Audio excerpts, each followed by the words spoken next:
Here we are. Linda, where are you? I'm here. I'm here. You're here. Okay. Super.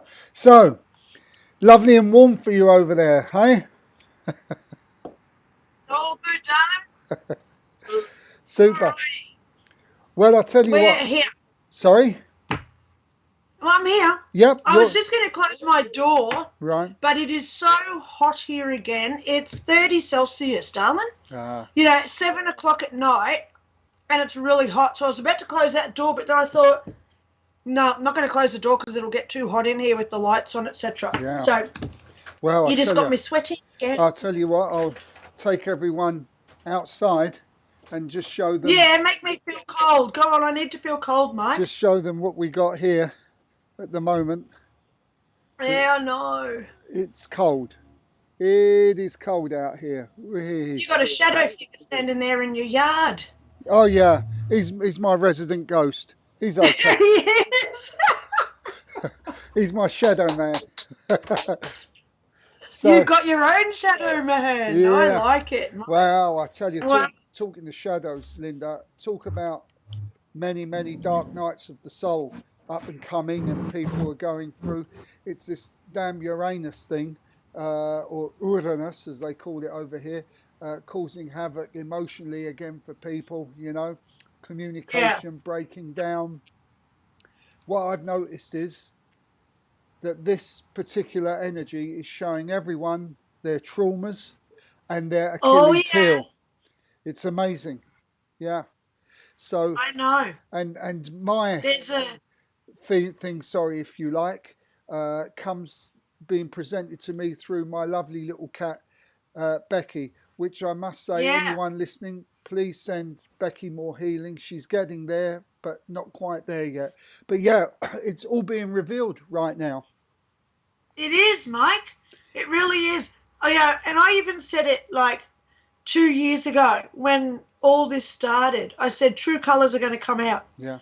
Everyone, if you're a nasty, conceited type, you are going to just go tenfold into that. Yeah. But if you're a caring, considerate type of person, you're going to be given opportunities to really shine in that area. And it's happening.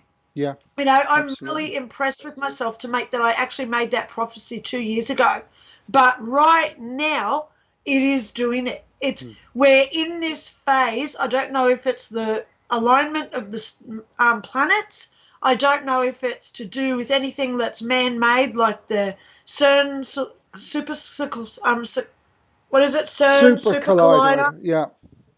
Could be Hadron collider. 5G. Yeah. It could be alien interference. It could be HARP. All these drilling things that they're doing, whatever it is that's affecting energy, because this is all an energy, and we've got to work out whether it's an energy attack or if it's a natural energy progression of our own conscious awakening or evolvement. That's what we've got to look at. And, and as soon as we say, regardless of what they're doing, I am still progressing. Yep. And I'm getting to be a more spiritual, loving, kind, angelic type of person.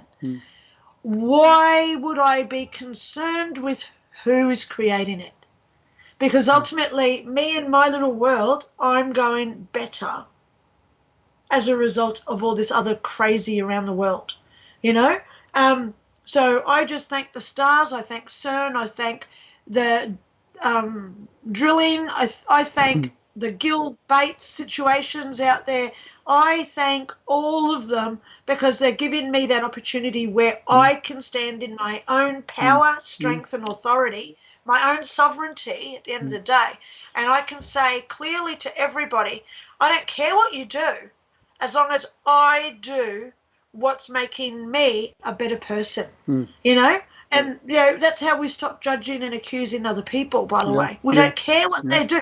Obviously, if it's someone that we love them and we're worried about what happens bad to them, But at the end of the day, when we don't care and we don't have a concern for them because we trust them so impeccably, that's when we are becoming a better functional spiritual person. Absolutely. Yeah. And it goes back to the old philosophy of spiritualism or spiritual work. You know, don't worry what they're doing or where they want to take it. We focus on where we want to take it. They focus where they want to take it, and we focus where we want to take it. And they know all this. And they work with the numbers, symbols, signs, and occult. And so they do things by the numbers. They have to do things by the numbers. But we just carry on focusing in the direction we want to go, and that is with the heart center energy. And as you say, once you work with that heart center energy, this is unstoppable. I know it's a bit of a cliche, isn't it? All, love trumps everything else, but it's true. And I'll tell you I mentioned it again, the conversation I had with Jean once, and I said to her, what can we do, or what can I do to help the people more? And she said, love. And I said, well, what else can I do? And she said, well, what else is there? So simple. Yeah, well, what else is there? Well, that's right. Yeah. What else is there? Yeah. And as soon as we take that off the cards and we just say, you know what? I don't care whatever people else does. Take it off the cards. Yeah. Because at the end of the day, as long as I'm doing what I can, then I don't have to be concerned with what other people do as well. No. Yeah. And that's where I feel special every day, that I just am in a position where I love people so much that I trust them, that I don't have to concern myself with their welfare, Yeah. And, like there's some people that I do care about their welfare because, I've got all of my family have had the certain medical procedure. They're all not well. No. I've already lost one. And it's inevitable in the next year I could lose all of them because of just where they're at. But I love them so much that I'm not worried, because I realise they've all got their own life lessons and life contracts anyway, where they signed up for this. And it's me who signed up for my life lessons. Yeah. So I don't have to be involved with what they've done and created in their own perspective. Yeah. Yeah. My consciousness is saying, don't do it. And theirs told them to do it for whatever reasons. And I can't judge what the lessons are, because that's one thing that we will never learn with life lessons. Okay. We don't even know what our own are. So how can we ever compare or expect what somebody else has to learn in theirs? Yeah. So just don't worry about it. I spoke about this in the spiritual report yesterday when we spoke of something similar. And if we take Jeanne, when she was on the earth plane, she would have been perceived by the people of England at that time as a terrorist, a mass murderer. Oh, yes. Because in the English minds, they were legally entitled to rule that part of France, so to speak. So they see her exactly the same way as we see some of these some of these nasty people who have presented the world in the direction it's going. Now, I'm not saying for one moment that they are working at the same honesty and level as what Jeanne was. All I'm saying is that the perception is the same because of the emotional attachment. It's come to pass that Jeanne is a very, very highly evolved spirit, and so it had to happen. Her prophecy had to happen. And so the judgment was made by people in England at the time, as we are making the judgment of these rather low vibrational SOBs. We have the hindsight of information and evidence. So, but as you say, all this to say, as it was Jeanne's life path, this is their life path, this is my life path, this is your life path. It was Judas's life path to betray Christ. I really wish that my life path was to live in Austria, darling, because I want to be in the snow right now. No, you I'm don't. sweating. I'm sweating. Before we should get into the... Before we start, I said yesterday or the day before, I was coming home and I tried so hard. 5 times I tried to fall over and I failed, but I succeeded on the 6th attempt. So you don't want to be in Austria. So yeah, Well, thank God I went to. Well, I'll just say, Dove. Thank God I went to Vanuatu, one of the Pacific Islands. I went out there a few years ago with my daughter. yeah, Because hello, I got this for $5 at the market stall in Vanuatu. right. Best $5 I ever spent, I tell you. So thank God I saw this at the market stall in Vanuatu, and I thought, yeah, I'm going to buy that. Right. Yeah. Thank God I did. Alrighty, we've got Yep. to get into Yep. Katarina now because Yep. we've got a few videos to Yep. watch tonight. Yeah. Let's roll this and we'll be back.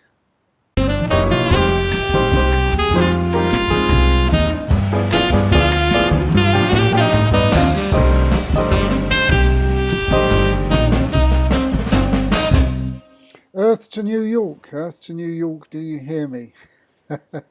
Yes, Major Tom. We have liftoff. Yep. So what's been happening in the Big Apple this week or in the States in general? We got some snow. We have some political scandals. You know, Never. the usual. Never. I don't believe it. I don't believe it. Yeah. Well, you know, the world is changing, Katerina, you know, and as I say in my talks on Ascension, that the inversion is collapsing and everything that wasn't true, that was false, is now beginning to reveal itself because the vibration is falling apart, and everything that supported it is falling apart. So only truth can be spoken now, or felt, probably more accurately. And as a consequence, probably this is one of the reasons why we are experiencing more phenomena in the world, with more ghost sightings. I know we said off air that you said people, you know, have more of an open mind. Yeah, that's quite possibly true. Probably makes up quite a large part of it. But I think, you know, the veil that separates the two worlds is much closer now. And so we're beginning to see a lot more of the spirit world. What's the good stuff and the bad stuff is the only way I can express it. But we will persevere and we get through it all. And it's exciting times, really exciting times to be alive, to see all this wonderful change and the help that we're getting from the spirit world or the higher realms, the galactic forces. You sent me a little video of Galactic Commander, was it called? This Dr. Scala, Michael Scala has, yes, the galactic realm, I guess, how they're coming in to help us all, right? Yeah, no, it's interesting too. I was watching a bit of Ancient Aliens last night, and they were talking about, you know, how the Mayans were predicting the end of the world with 2012.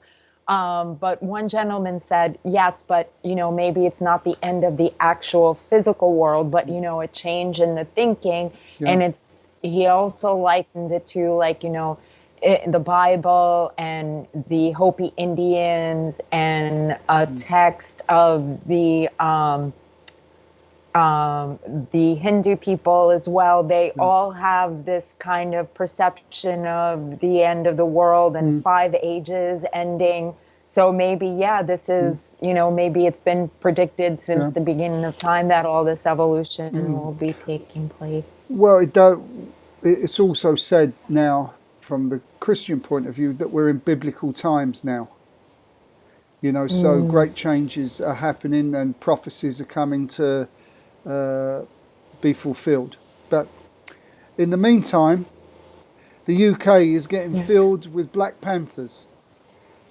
Yes, not from Wakanda. Yes. No. What's that all about? What's going on there in the UK? There's all these sightings. They call them ABCs, alien big cats. So all the the huge cat family, like the lynx, the puma, the panther.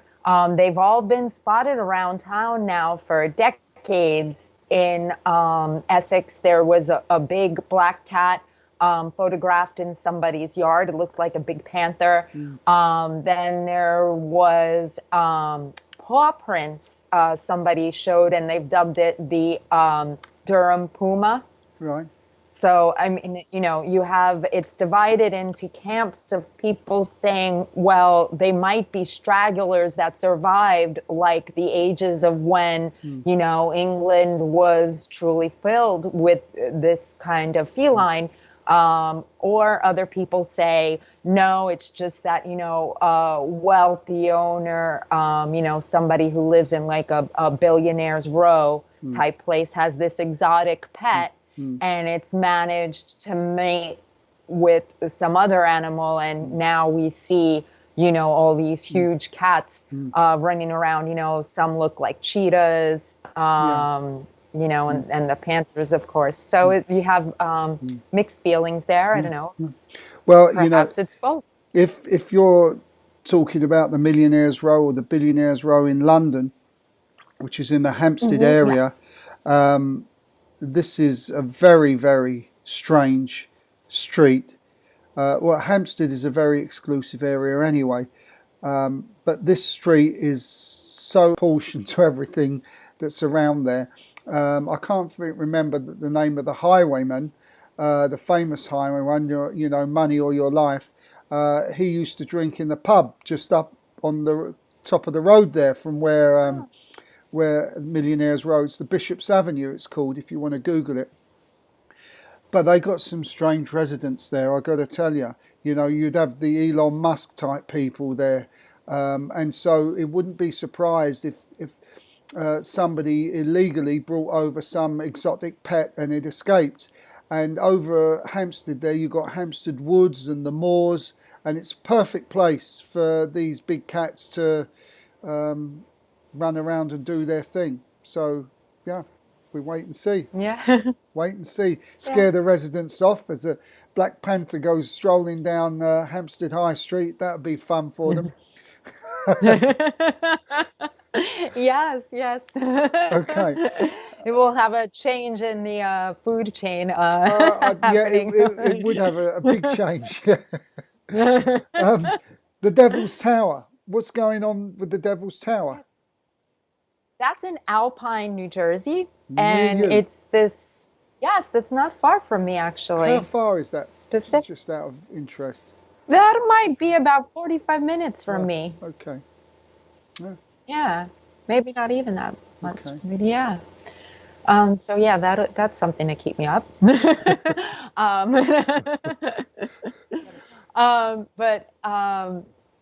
So there's this tower, and it looks very out of place in this kind of residential area. This tower standing there, and it's said to have been built by a person who owned a plantation in the South, and it's said that his wife haunts this tower, not allowing anybody to go in. She looks out the window and peers at people that would dare enter. People have heard her screaming and yelling, and some people have even seen her specter. Now, some people say it's because the husband, while he was living with her on the plantation, cheated on her. So it's kind of like, I don't know, she's still on the lookout over him. He might try it again. I mean, you know, and I'm sure Linda will be able to answer this, but I wonder why someone like that wants to stay on and remain on the earth plane and not move forward and live in that energy of disappointment all the time, you know. Surely it would be time at some point to get over it, you know. You're no longer in your body. There's an opportunity there for a wonderful life, but you choose to hang around here and scare the bejeebers out of anyone that sort of comes into your perceived territory. So it's an interesting thing. I'm sure Linda is going to be able to answer that for us. So we'll wait and see what she has to say. Yes, I'm interested in opinion too. the Devil's Tree. A lot of devilment going on tonight. The Devil's Tree. What's going on there? Yeah.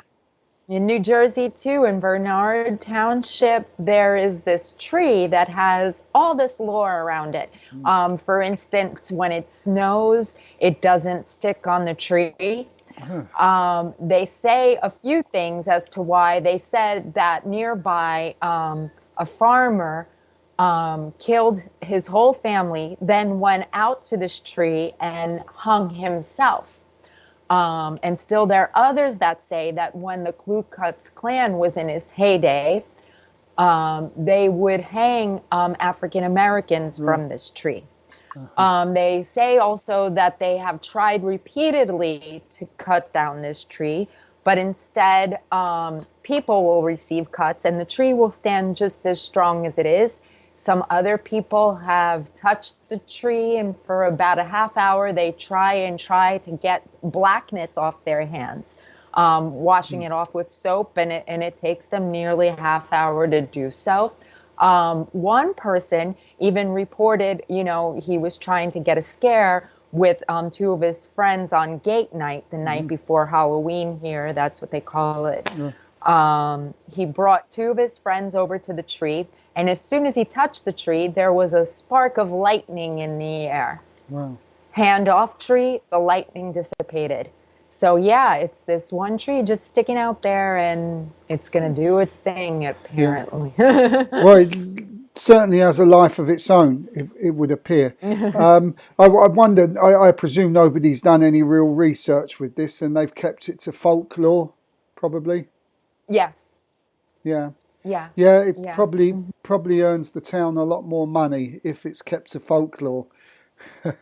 It's a little bit cynical, but a lot of these things, if you take Roswell as a classic example there, it's once the mystery's solved of Roswell, the town's dead. The people won't go there anymore. So you've got to keep the mystery going. And I think it's probably good for business, this tree. That's one side of it. It could well be that it actually is a haunted tree. Or, here's another thing. What about the elementals? The little elementals, the elves and the fairies and all those. Maybe that's their tree and they don't want you touching it.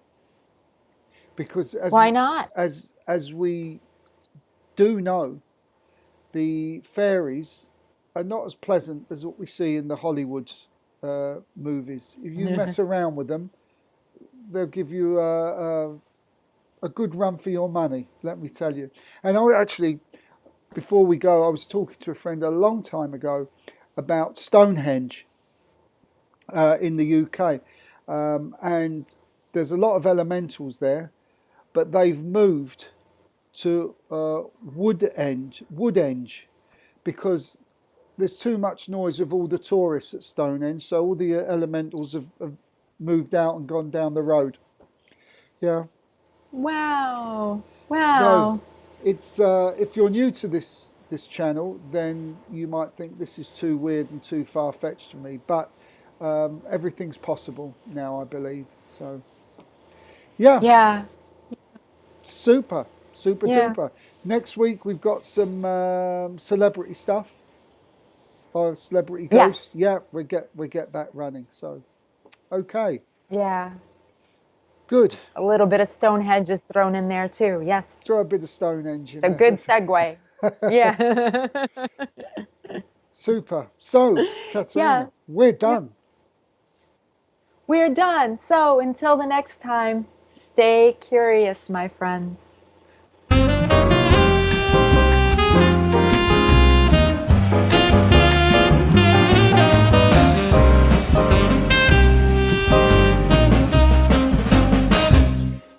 So, very briefly, Linda, what do you think? Okay,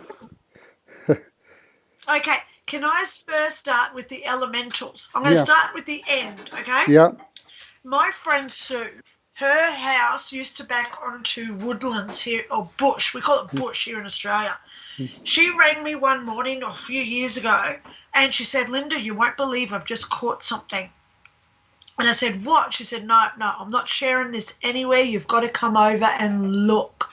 So it was about a half-hour drive to her house. I went over there, and she showed me the tree. Well, she was down in her backyard in front of all these wild trees, and she said she saw something little, and it was moving around by itself. So she took a photo of it. Then she enlarged the photo.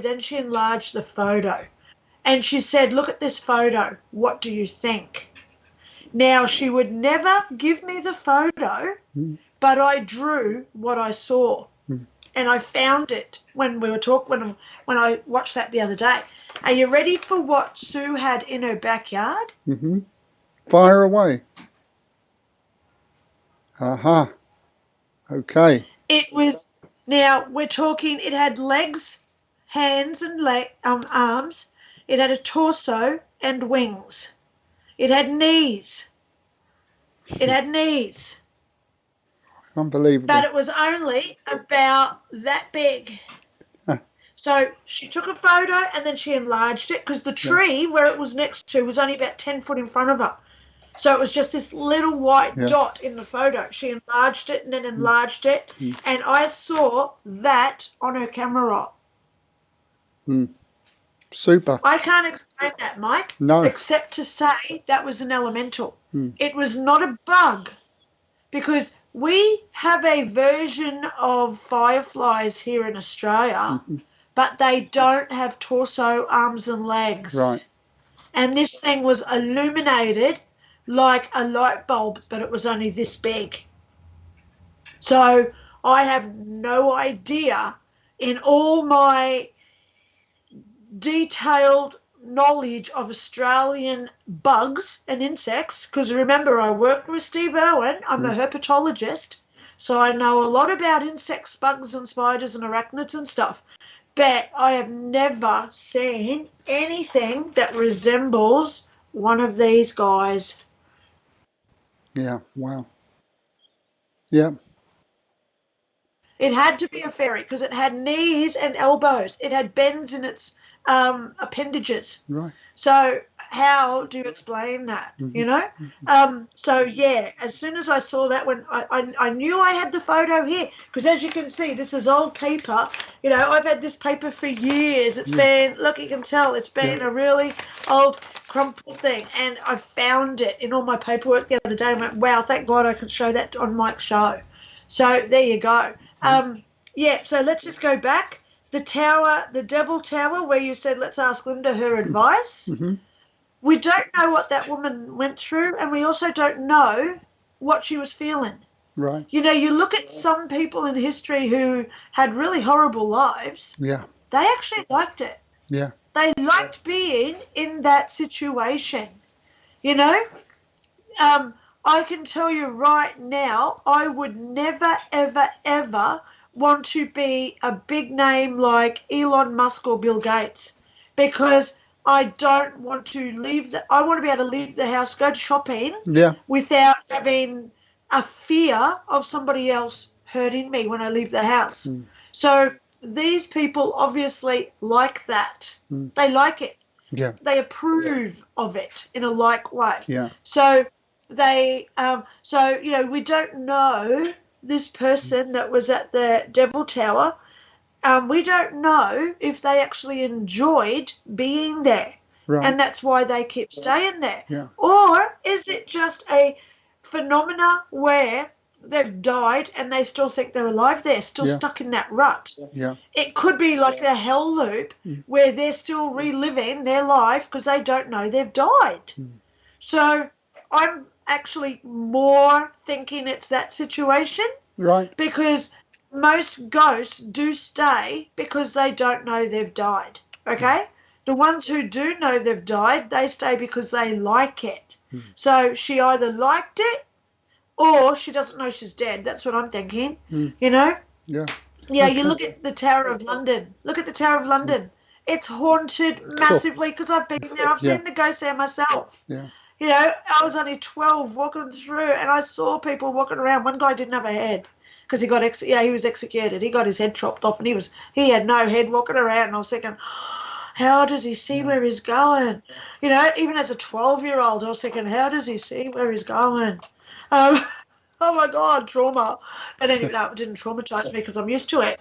But the thing is, they don't know that they've passed over. So even though they were in horrendous situations, being locked up in the tower, probably not fed for 6 months, and then they had to eat the live rats because there was no other food. Imagine the horrendous living arrangements they would have been in the jails. They still stay there because they don't know that they've passed over yet. Okay? So, that's my thought here is that, these are lost souls that they don't know that they've passed, so they stay there. And if they do stay there, it's because they actually liked it. You know? Strange, eh? Okay, so I've got a few more things I want to go to. Yeah. Okay, you were talking about the highwaymen. Yeah. Your money or your life? Yeah. First thing, when you said that, I was thinking of Adam Ant. Of course. I don't know if you know the old Adam Ant song. And surrender your money or your life. Oh, anyway, it was a song from the 80s. I love that song by Adam Ant. But the other thing that I loved was a TV show. It used to be on BBC in the UK, and it was called Dick Turpin. There you go. That's the name you were looking for, darling. Yeah. I loved watching Dick Turpin, and his sidekick was called Swiftnick. Right. Okay? Yeah. So, and of course, Dick Turpin, the pub is called the Dickens Inn. No, Dickens Inn, the pub, Yeah. Okay. So I think you were talking about Dick Turpin. Okay. Yeah. Because he was sort of like a Robin Hood type. Yeah. I even remember it was played by Richard O'Sullivan was the actor who played him, because it had a big impact. Because I was watching that when I was in the UK, when I was really coming in, because Dad was taking us to castles every weekend. So every weekend I was having a paranormal free ghost tour at castles. Okay, so I was really coming into my own when I was about 12. So I remember that show on TV very vividly, Dick Turpin. Okay, the huge cat, the ABC alien big cat. As you said, Mike, a lot of people bring in illegal pets and they breed with natural, or should I say not natural, but, oh my God, what's the word for animals that just live on a continent? There is a word for it. I can't remember it. Hello, overload of information. But the ones who naturally inhabit a place, okay? So how do we know? All I know is that there are a lot of, and as Mel Kervil's now saying, the animals walking around in circles. I've seen that footage. Thank you so much, Mel. I've seen about 6 different footages now of animals just go. One lot were going in the same circle for 12 days, didn't even stop. They won't stop until they actually die from a heart attack, exhaustion. So, oh my God, it's horrible. What's going on? What is causing that? It reminds me of Jumanji with the rock, where they're looking after the big stone and the stone falls down and they've got all the rhinos going in a circle around the stone. But I know it's not that. But I'm thinking that it is sort of a magnetism thing.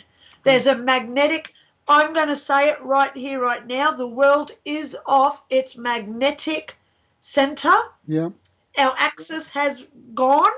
Okay. So that's what I'm thinking. We're off our axis. So our magnetism is awry at this point. Okay. So this huge cat, the ABC alien big cat, that could be anything.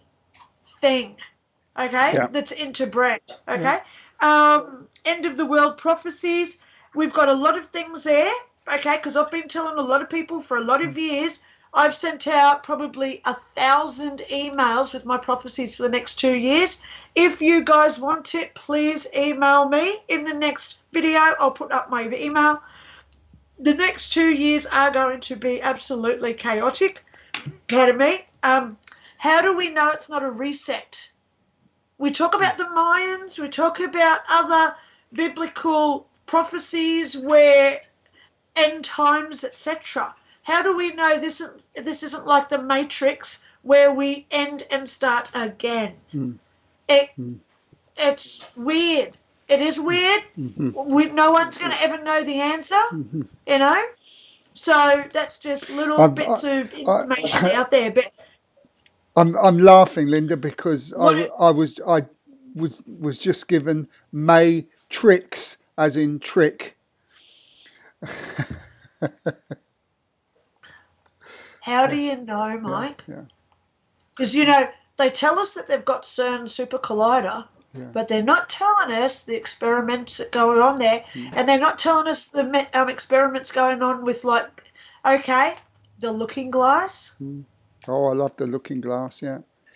And isn't it interesting that Alice is called Alice in the Looking Glass, or Through the Looking Glass? Yeah. Now, if anyone's watching, let me give you a little hint. It is only a theory, but the military took possession of a UFO, and on this UFO was a device that allows anyone who looks into it to see the future. So when you look into this device, which they've called the Looking Glass, it shows future events and possibilities. So if someone says, okay, let's just have a WAR, it'll show what's going to happen at the end of that WAR and who will win it. Now, there's a lot of speculation. They've said that there has been 16,000 different versions of the future. Yeah. And in 16,000 versions, they've all lost every single time. Yeah. Okay? I don't know the exact number, so it's not 16,000. It could be 16 million. Yeah. But every time they look into that looking glass, it's still showing that they're going to lose. Yeah. And we all know what that game is. Yeah. Okay? Because we are in a spiritual war at this point. Okay? Yeah. So that's out there, guys. Okay, so, Mike, I think we better get going because we haven't watched any of our other movies yet. Yeah. Well, let's go over and look at the Poltergeist. It's a short Poltergeist one. And I called it the Ghost Voyeur, peeping through the window. Let's have a look. There. Well, in this video, uploaded to the Slaptam subreddit by Fellamundo, it seems that the poster managed to capture video evidence that someone was indeed watching him from afar. Take a look.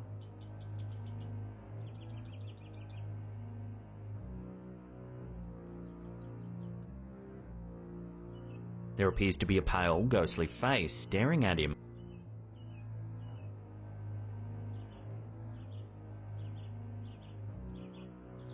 The poster claims that he captured this unnerving footage early one morning while he was taking an outdoor whiz on his aunt's property in Gainesville, Florida.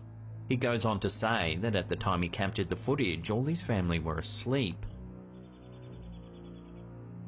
He also notes that his family has a darker skin tone, unlike the face seen in this video. As the footage continues, the poster actually goes to the window to get a better look inside. However, as he does, the face seems to just disappear. He even points the camera inside the room, and there's no trace of anyone anywhere.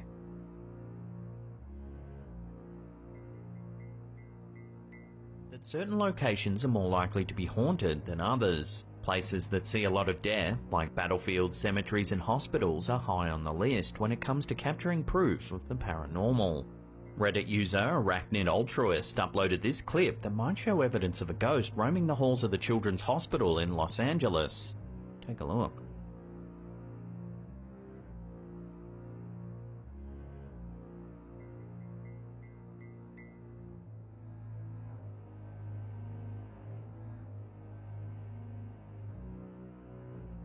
At first, the clip can be a little confusing as it shows a woman scrolling between two separate pieces of video at once. The video on the left shows a woman pushing a trolley. In it, you can see clearly that there doesn't appear to be anyone standing behind her. In the second clip, we can see briefly the head of someone standing to the left of the woman. It's visible only for a split second before it vanishes from view. The woman who's holding the camera then explains that if you watch closely, you can see a shadow pop into view shortly after. The clip then continues, showing the hallway with two women walking towards the door. However, there appears to be no trace of the mysterious figure seen earlier.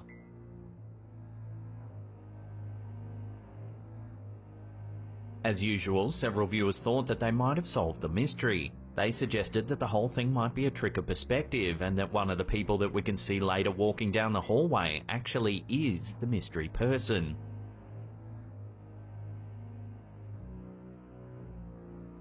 So what do you think? Is there a ghost haunting the halls of the Children's Hospital in LA? Or can this footage be explained in some other way? Watch the clip again and let me know in the comments.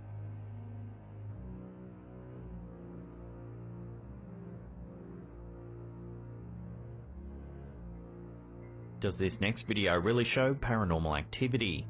You be the judge.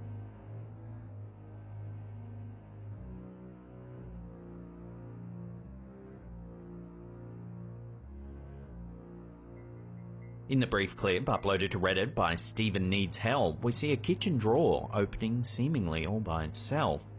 The poster says that his sister recorded the footage around midnight and that it's actually the first time they've got something on camera.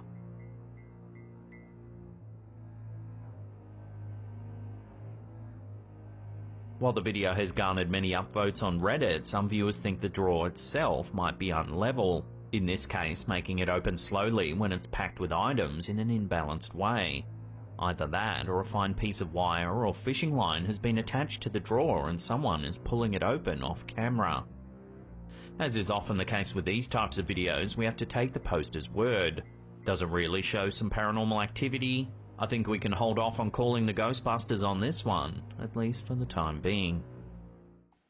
So, we better be brief with this, Linda. What do you reckon? We're going to go with number 1 first, which was the photo of the face in the window. I believe that's a reflection because when he moves in, it apparently disappears because the reflection, I reckon it's a reflection from the distance from the glass from where he is. Myself, it's not on the inside, it's actually just a reflection. That one, I've seen a lot of reflection and it's the same sort of blurred situation. Okay, so I'm going to debunk the first one and say it's a reflection. Yeah, I agree. The second one, the Children's Hospital. The Children's Hospital, now when it first starts, you see the camera on the left, because there's 2 screens, right? On the left screen, where you can see her, as it scrolls around, you can actually see there's a doorway there. Okay? There's a high possibility that the person came through or went back through that doorway. Right. Okay? So I'm going to debunk that one. Only because we haven't got the full room to see who was visible. Okay, so I'm going to debunk that one. Third one with the kitchen. Oh, what luck. Isn't it just amazing how these paranormal enthusiasts happen? They must be sidekick, Mike, because they start filming before the event starts. Yeah. So if it's midnight, who's just standing there with a camera and it's aimed at the door, waiting for the door to open? Yeah. Come on. Yeah. Seriously. Yeah. Yeah. I mean, I think if it were happening to me, I would put up one of these time and motion cameras, or have a security camera on all through the night that can record. Absolutely. You know. Yeah, and you know, even the channel that he's got, Steve Needs Help. Yeah. Yeah. Come on, this guy wants attention. Yeah. He's not doing this to solve what's going on. No. Steve needs help because he wants people to go and look at his stuff. Yeah. Okay? So I don't think monetize. He's true. Okay. We better move on. So there you go, Doug. But they're good footage, you know, but it's good. It shows interest, you know. Yeah. Okay. Yep. All right, so we're moving on. So where are we going to now, Doug? Philip Harding, a little piece of history that I'm sure everyone will know about. Let's have a look at this fascinating little piece. Years of age when he went to Oxford, England with his Aunt Rosemary. At such a young age, Philip had never been to Oxford, and if he had, he would have been too young to have observed anything that would have had any meaning. His Aunt Rosemary had only fleetingly been through on a coach, so neither would have had any knowledge of. They had not been in the town very long when Philip asked his auntie whether they could visit the funny clock. She looked at him in a confused manner and said, "What funny clock?" Philip then went on to describe a large clock at the side of a church that had strange markings on its face. As his auntie had no idea what her nephew was talking about, she tried to change the subject by suggesting that they each get an ice cream and sweets while they were shopping. However, Philip was insistent, and his auntie had to admit that she had no idea where the church with the funny clock was. Then his auntie was totally surprised when Philip said, "Well, I know where it is, and I'll show you." Then Philip grabbed his auntie's hands and proceeded to guide her down back alleys and side streets, and all of a sudden, in front of her was a huge clock face. She then asked Philip how he knew about the clock face, and more surprisingly, knew exactly where it was.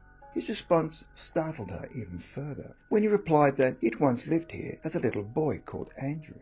1 year later, his Aunt Rosemary was babysitting him, and he surprised her again by stating that, "When I was Andrew, I saw Thomas Becket being killed." She was again taken back, thinking, how does he know about Thomas Becket? Thomas Becket was Archbishop of Canterbury from 1162 until 1170, when he was murdered by 4 knights in the Canterbury Cathedral on December the 29th, 1170. How did Philip know of such an historical event? Philip explained to his auntie that when he was a little boy called Andrew, he was older than he is now and was 6 years of age. Andrew must have come from a family with money, as he claimed he was also able to write, which would have been very rare in those days. He said that for some reason he had left his home in Oxford to visit Canterbury, and must have been amongst the congregation gathered for service on that fateful night in December 1170, and witnessed the assassination of Sir Thomas Becket. Philip then went on to describe that when they were in the city before entering the cathedral, he saw lots of soldiers wearing masks on their faces, walking around the city. The soldiers had large swords, and their shields had drawings on them, and they were very noisy and shouting a lot. He said he was in the actual cathedral and heard him being murdered. He said that there were lots and lots of people in the church, where the men wore short dresses, which would have been tunics, while the women wore long dresses. Although he was only 6 years of age, he said he knew something very bad and serious was happening in the church. He said that he could not actually see Thomas Becket because there were too many tall people standing in front of him, but he knew that Thomas Becket had been killed. His Aunt Rosemary said that there was no way that a child as young as Philip would know anything about that famous event in history that had taken place hundreds of years before. Somehow, that historical event had left such a strong impression on a young 6-year-old boy named Andrew that 800 years later, the vivid images are still present in his incarnation as a young boy now called Philip Harding. Yeah, there we go. I mean, there isn't that much there that we can look back on to back up what he says. It's basically you've got to accept what's saying is true. But I thought it was a story worth putting out. What do you think of this? Yeah, of course. It's not like it's really someone that we talk about every day, like Princess Diana, Elvis Presley, and Prince, right? Yeah. Not that we even talk about them that every day. But, you talk about somebody as Thomas Becket. I knew who he was because I've studied English history. Hello. But the thing is, a lot of people wouldn't even know who Thomas Becket was. And when we go and research him and do a Google on who is Thomas Becket, all we know is that he was very close to Henry II, and they had a falling out because Thomas Becket actually was a little bit egotistical and wanted more power in the church. And so Henry II's got his knights to execute him, as you do when you're a king, chop off his head type stuff, which is exactly how he died. So how do we know what his life was actually about or any other details? Because, hello, it was nearly 1,000 years ago. But at the end of the day, for this kid to pick a name out of the hat who isn't spoken about, that in itself is amazing. Yeah. Okay? Yeah. I mean, so Thomas I believe Becket it. is not someone who you would normally just talk about. Oh, by the way, I've got to say, there's a lovely white shadow there in front of me, which is unusual. Anyway, sorry, carry on. Yeah. It's all good, darling. And just to wrap this up, a little bit of, useless information, there is a pub on the Old Kent Road called Thomas Beckett, or Thomas A. Beckett, whatever. And on top of that is a boxing gym where a lot of the top boxers used to go and practice. That's the useless information. So I thought that might be worth sharing if ever you go to London and have a look at that. I thought you were going to say something. I thought you would say something like, that's the spike where they put his head. Yeah, no. Because they used to do that in England. Yeah. You know, you'd go into town for the day and, oh, look, there's my boyfriend's head on a spike. Yeah. Oh, my God. Oh, my gosh. Oh, my gosh. Alrighty. Anyway, so where are we going over to now, darling? Angels or a near-death experience? You could be right, James. You could absolutely be right. My history's not so good. No, we'll go over to angels, the breakdown angel. This is a brilliant story. Here we go.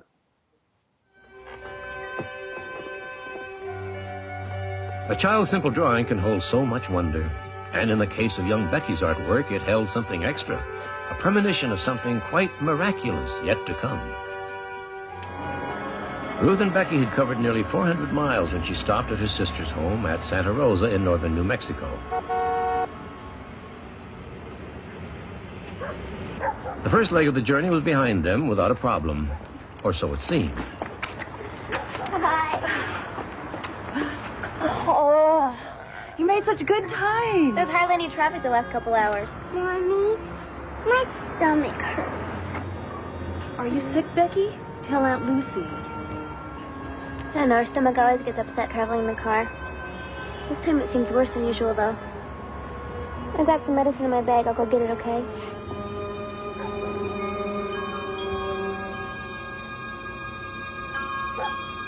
To say that Ruth was surprised to find Becky's music box with the dancing angel is an understatement. She had packed it away herself, and the carton had not been touched until it was loaded by the movers. For now, Ruth and Becky were safe at a relative's home. But tomorrow morning would put them on the move again, on the long road to New Mexico.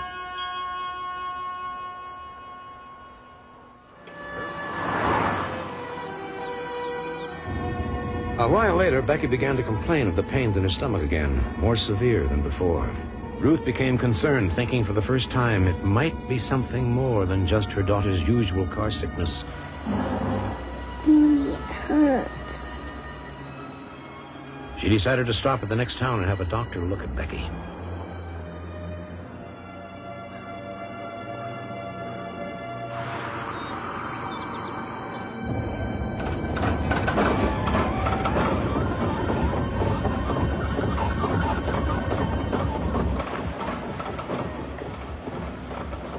Mommy, what happened to the car?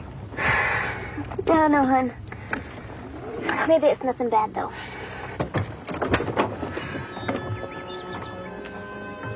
Time ticked by endlessly.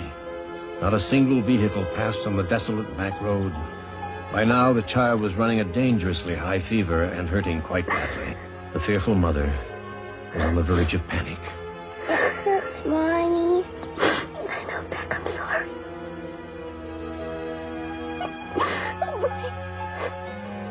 Ruth's silent prayer for help was nonetheless a powerful one.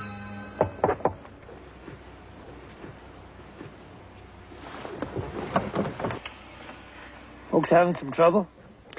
Yeah, my daughter's ill, and I think something's broken under our hood. You show him where the car trouble is. I'll look after the little one. As startling as their sudden appearance had been, for Ruth, the arrival of this elderly couple brought instant calm and an odd, though comforting sense of peace. How are you feeling? Oh, fever's still heating up. Is your tummy still hurting? Did my mommy tell you? You're going to be all right for now. Do you understand? Mommy has to take you to the doctor, but you'll be all right till then. Isn't that right? The woman's soft voice and gentle touch greatly calmed the child. Oddly enough, she spoke as though she knew exactly what Becky's problem was. That should keep you going for a bit. We're lucky you came along. See that you have somebody at the station in town. Look at this. Your little one is resting just fine now. She'll be all right till you get her into town.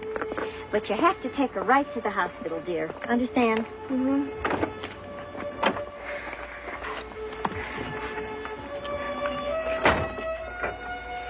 Just head right on into Carbondale, past City Hall to the hospital. You can't miss it. I don't know how to thank you. Don't even try, miss. You just get the little one to some help, eh? Very long now. With the condition her appendix was in, believe me, it was a miracle it didn't burst. This will be fine. Mommy, aren't we going to the car? In a minute, as soon as your surprise gets here. A surprise for me? Mm-hmm. And look, right on time. Daddy, you're here. You bet.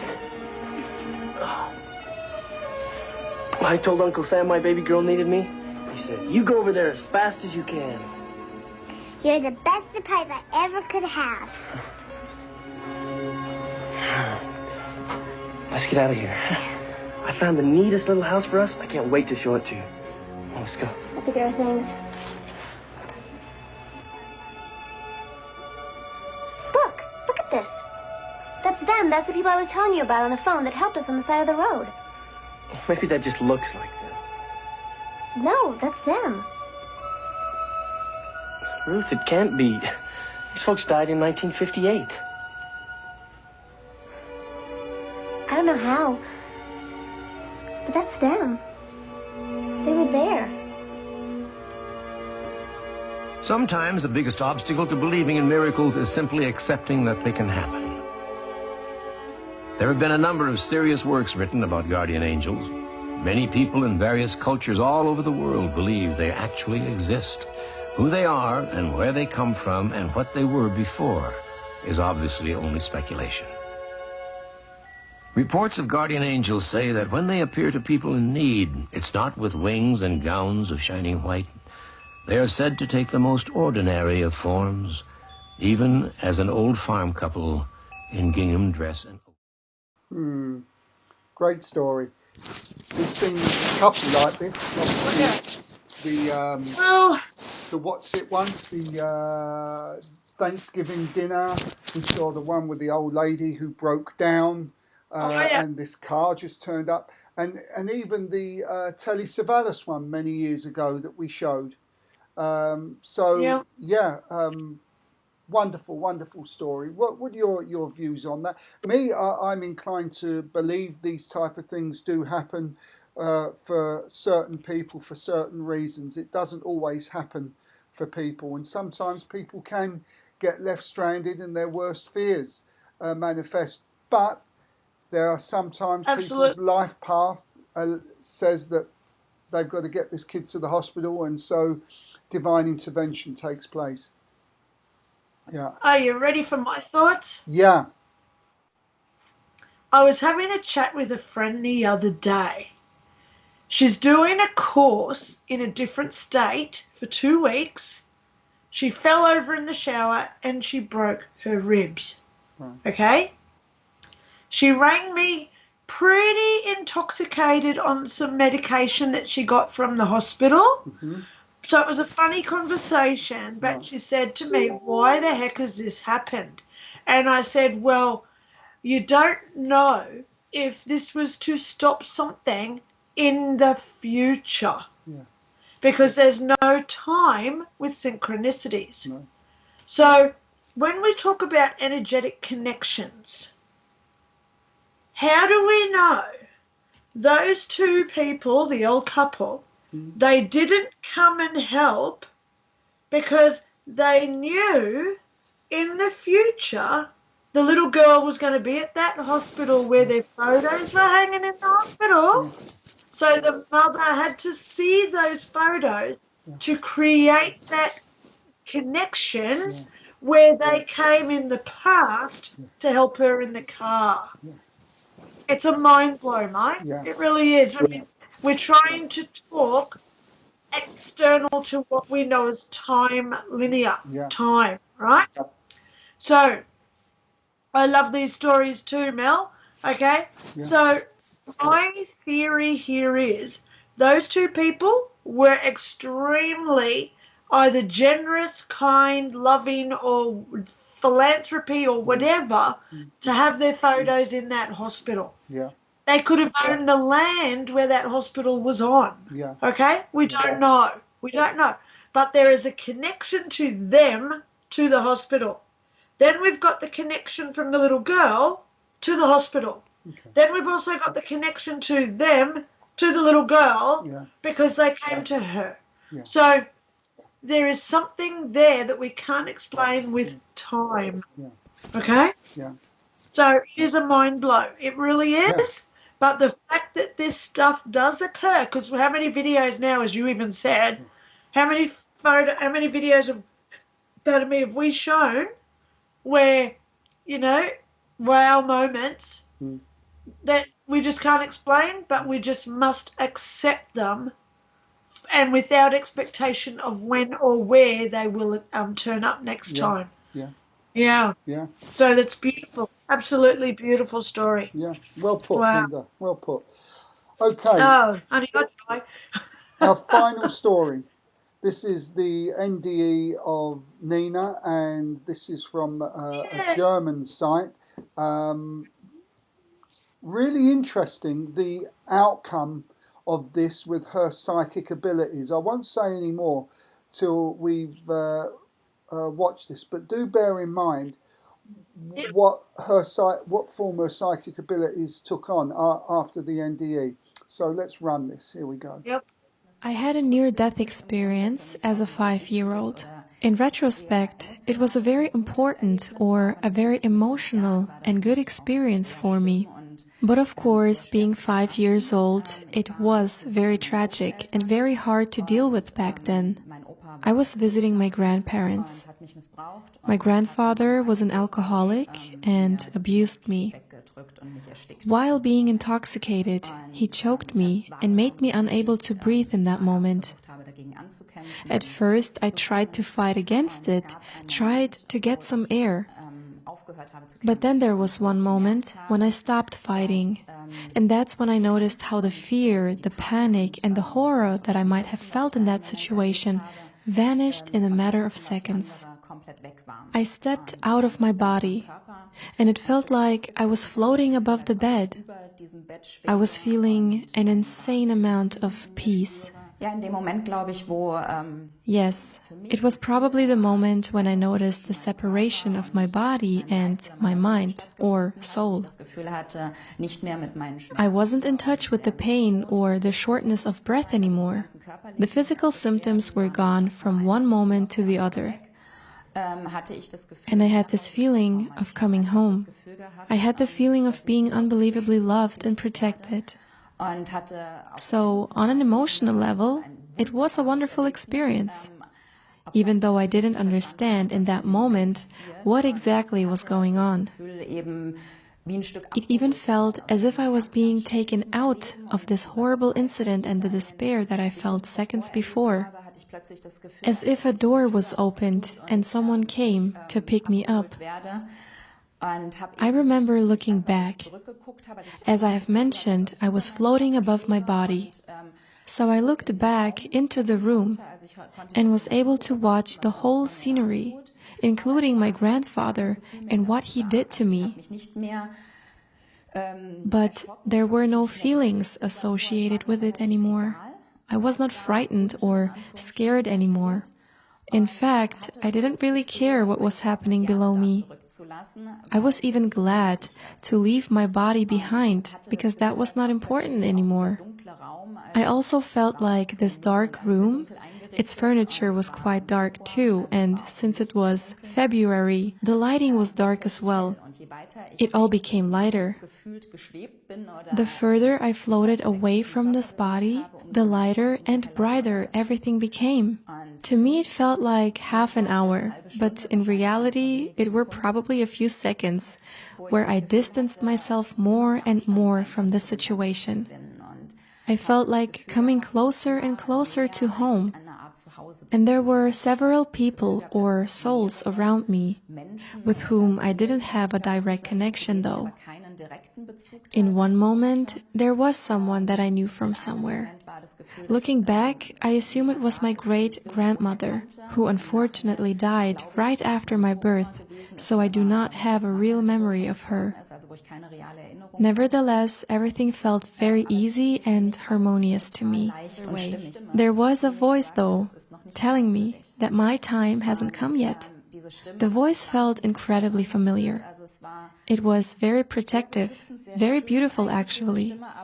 But what it said made me feel desperate. I thought, no, what is he telling me there? What's the matter? It cannot be. The voice seemed masculine to me, that's why I am referring to it as he. Nevertheless, it felt like I was being sent back. And the process of coming back was incredibly fast. I couldn't fight it at all. It was like a pull towards my body. That was the actual terrible thing for me personally, that I was not allowed to stay there. A feeling as if I am not allowed to stay at home. And within seconds, I found myself back in my body, which, since the age of 7, my senses were so sharpened that I would perceive what other people think or feel towards me. I was able to see if a man was cheating on his wife, or perceive the family circumstances of my friends. Without these things being mentioned, I saw and felt everything. How can one imagine this ability of seeing? It's like an energetic vibration between people. If I see two people in one room, then I can see the energy between them. They can be as nice to each other as they want. I feel, or rather know, like a clear cognizance. I just know that he is cheating on her with someone else, or he is abusive. My senses have been sharpened to everything that comes in form of violence, abuse, or negative thought. I believe due to the things which I had to endure. To some degree, I had to assess these perpetrators myself in order to deal with such difficult situations or survive. And it made me learn how to read people, as well as the spirit world.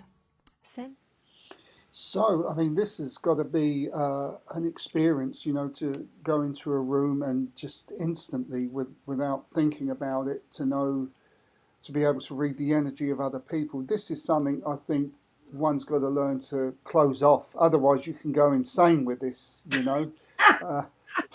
But, you know, I did a little check and I looked at her website, and she does some quite really interesting work.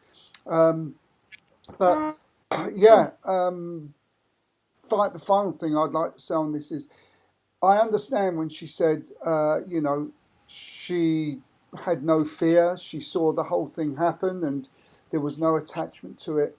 So, as you know, I didn't have an NDE. I was clearly in between two states when I swallowed this marble. But I wasn't dead, as it were. I was just in the in-between state. Yeah.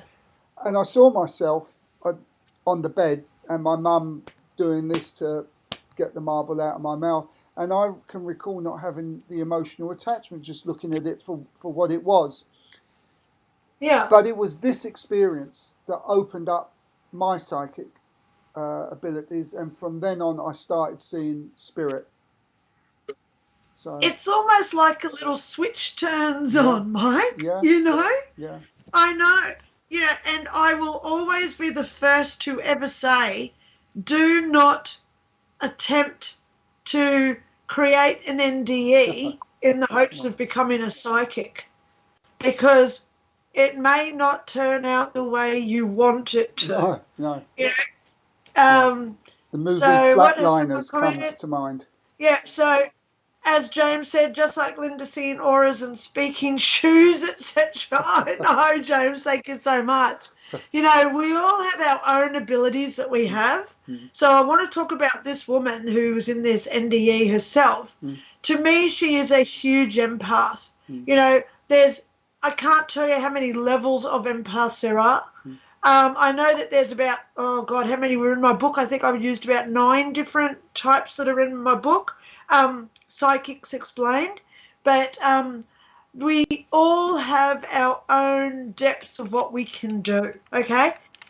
I don't believe that everyone just has 1 or 2. I believe that we all have multitude of skills, but it's only if we hone and practice them that they come out into our reality. Or we accidentally just stumble on them one day, like me seeing spirit guides.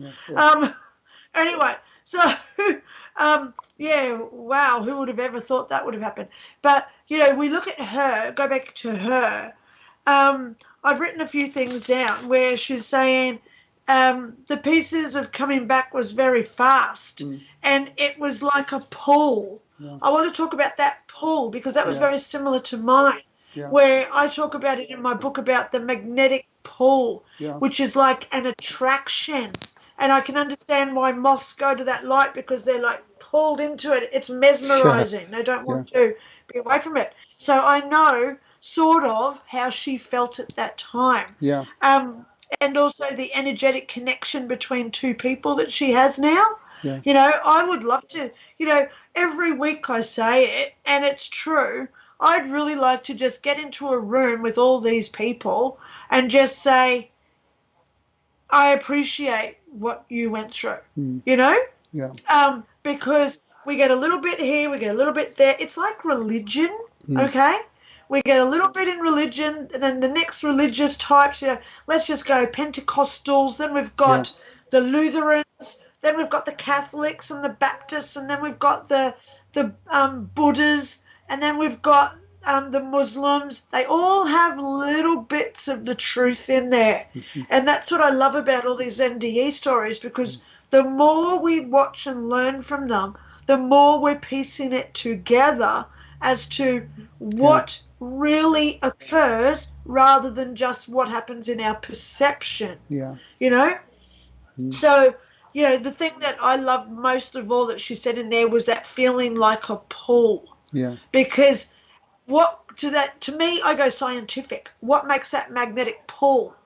You know, are we talking like a vortex, like in string theory, where we've got the strings from one dimension to the next, and is it like oh gosh, like that pull between the 2 dimensions? And you know, I love going scientific on it because I'm a meta scientist, and you know, so I love it when I hear the versions of how these people describe their own events, because then it makes me think about the science of how it can actually occur. You know? So I loved it. Loved it. Beautiful story. I mean, that's part of a longer interview. I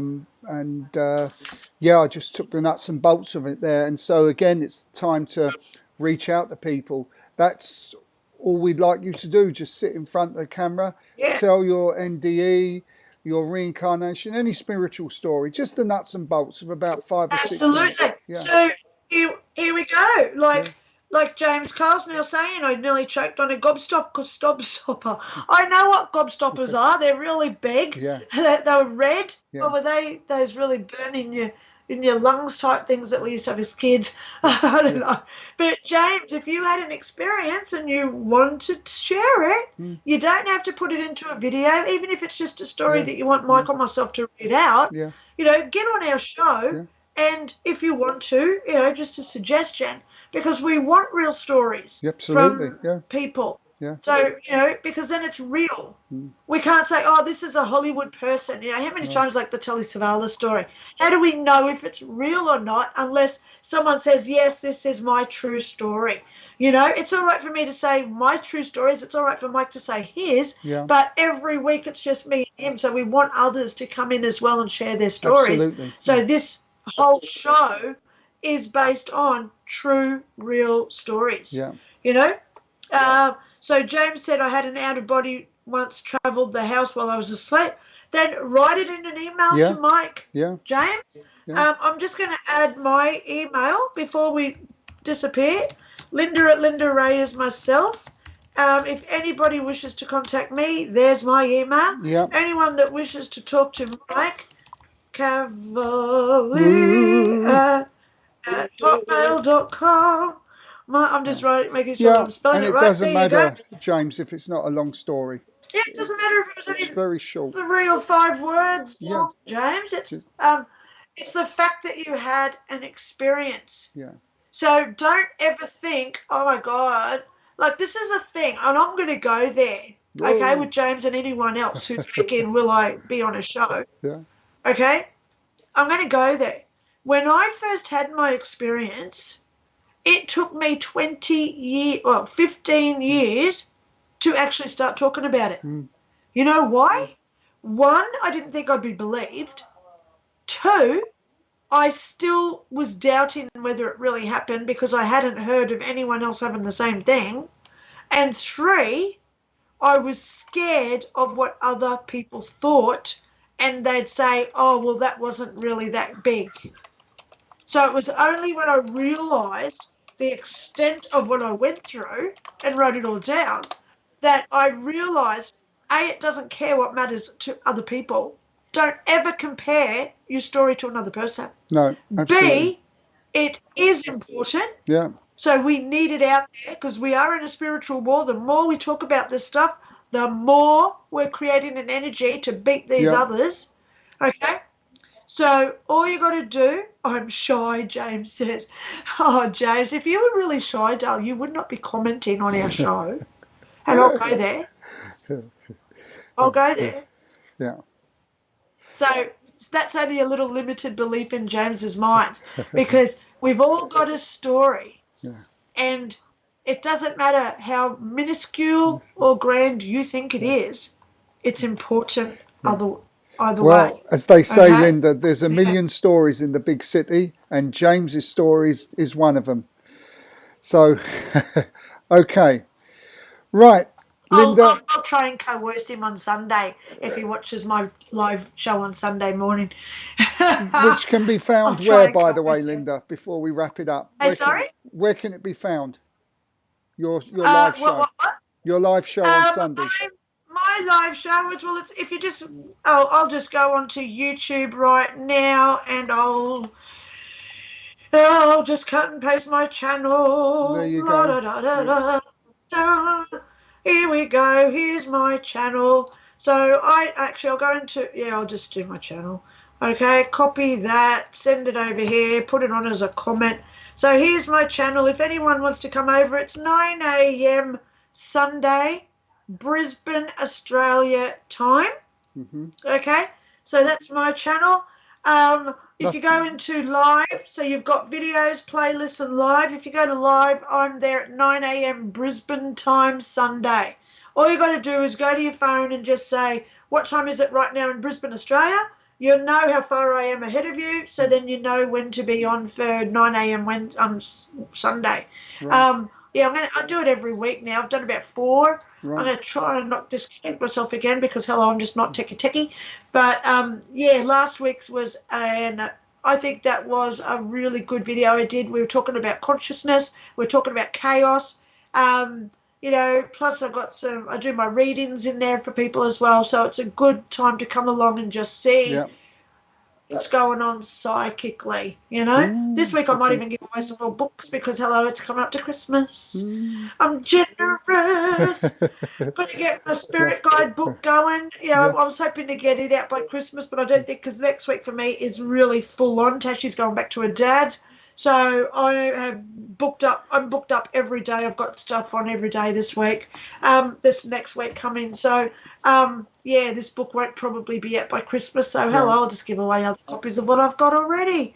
Yay! I love it, Mike. I really love being generous. So Christmas to me is when I just go, what do you want? How many books do you want? You want them all? Here they are. Even before people ask for them, I just send them. It's all good because what is it? We say Christmas is the time of giving, but why isn't every day our opportunity for giving? Why don't we make it every day is Christmas Day? Why do we wait for that one day like Valentine's Day just to tell people that we love them? This is what it should be every day. This is what we sort of take the philosophy of here. So we'll exchange a gift at Christmas Day, but we don't go crazy. We don't go mad with it, because we like to give gifts throughout the year and get flowers throughout the year. You know, and again, don't send me flowers when I'm dead. You know, send them to me now. So yeah, we gift each other throughout the year with small little things. You know, we don't spend big amounts of money on it. It's the gesture, it's the conscious thought of keeping a relationship alive, showing appreciation, that you spent the time while you was out to think of your wife or your girlfriend or your boyfriend, and you bought a little something for them. Well, my cat got her, well, let me just go there, Mike, because people don't know. My cat is Mary, so we call her Queen Mary. Yeah. Yesterday I got her a little pet carrier, but it was too little for her because she's a big fat pudgy. So she didn't fit into the plastic cage that we got, so we went and bought, it was not cheap, and we call it the Royal Barge, if you know what a Royal Barge is, because it is a deluxe cat carrier, and it's a bag. It's a proper bag that goes over your shoulder. Oh my God, I'm in love with it because it comes apart and it becomes a cat bed as well. Oh my God, and it's all fur. It's all sheepskin lined inside. You know, that's what's it? Sheep wool inside. It's for a cat. Yeah. I'm lucky if I buy if I buy a $20 shirt, I feel good. Yeah. So for what Mary got yesterday, that was really. But yeah, we've had it now for 9 years, you know, and bar food and like essential medical stuff. She hasn't had any big treats, you know, so it was good to spend it on her for Christmas, you know. So at least now we've got this bag so we can put her in the car and take her on little trips to school and stuff when Tashi goes back to school, you know, so she can sit in the car with me and poo all over it because she's stressed in the car. Yes, she's already done that, by the way, guys, twice. Thank you, Kat. Anyway, it's all good. Anyway, but, you know, I don't care. I don't care. It's just the fact that we do our best for others. That's the main thing here, guys. We've got a couple more comments. Oh, James just saying nice. Okay, well, guys, that's from me tonight in Australia. Let's just see. Oh, it's actually dropped now. It's only 25 Celsius now. Yeah, here it's 25 Celsius. I'm looking at the temperature here, and it's bloody cold Celsius at the moment. Oh, we've still got bloody hot here. Okay, we've got bloody hot Celsius, so you've got bloody cold Celsius. So hopefully somewhere someone can say, "Oh, thank God, it's just bloody nice Celsius." Linda, I don't know, but I've got to go. We've got to go. I'm starting to just ramble again. Guys, thank you so much for being See here. everyone. Thank you all. See you next week. If you do want to be on our show, contact Mike or myself. Stay safe, stay in love with everybody, and make sure that you tell yourself how important you are and how much you love to yourself, because that's really all that really does matter at the end of the day. Comment, last one, is from James. Thank you, guys, as always. Cheers. Thank you too, James, for being here. You are so valuable, darling. Okay. Talk to you all soon, guys. Have a great day, morning, or good evening, wherever you are. Thank you. Bye.